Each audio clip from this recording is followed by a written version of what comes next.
I'm Congressman Joe Barton of the 6th District of Texas.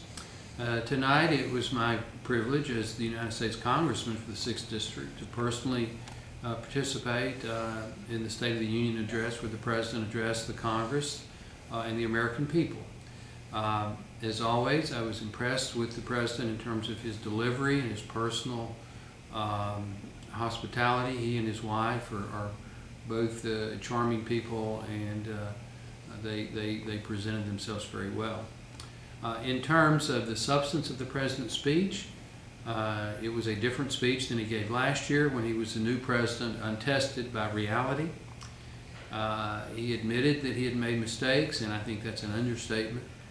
His health care bill, I believe, is dead in the water, not because Republicans rejected it just because he offered it, because it's bad medicine for the American people. His climate change bill, likewise, I think is dead in the water in the United States Senate. Again, not because Republican obstructionism in the Senate, because it's an economic disaster waiting to happen if it were to be passed with its huge cap and tax policy for American industry. The President wisely focused on economic issues tonight, job creation. He was short on specifics. I do applaud him for wanting to eliminate capital gains on small businesses. I applaud him for talking about increasing domestic oil and gas production and supporting nuclear power. I'm also a supporter of clean energy. I do believe in terms of clean energy projects there should be some sort of a cost-benefit analysis, and that the economics of the project should have some consideration as well as the environmental impact of so-called clean energy. I am somewhat skeptical that the President will actually follow through on being bipartisan.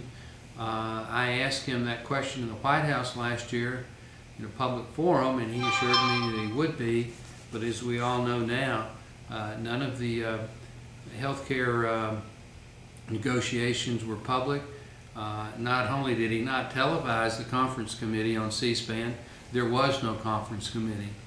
Democratic leaders huddled behind closed doors at the White House with the President and his advisors, and in the Majority Leader's office in the Senate, the Speaker's office in the House, and those leaders were all Democrats. There were no Republicans invited to those meetings.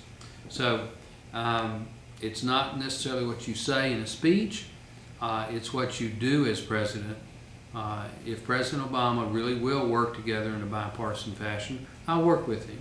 But if it's the same old take it or leave it attitude that he's exhibited so far in his presidency, not on the speech, not on the stump when he's given a speech, but in the halls of Congress and in meetings where we're actually substantively putting together legislative bills, we'll work with him if he really wants to work with us. If he doesn't, we'll present our alternative version of America to the people, and hopefully we'll be very well received in the election next November.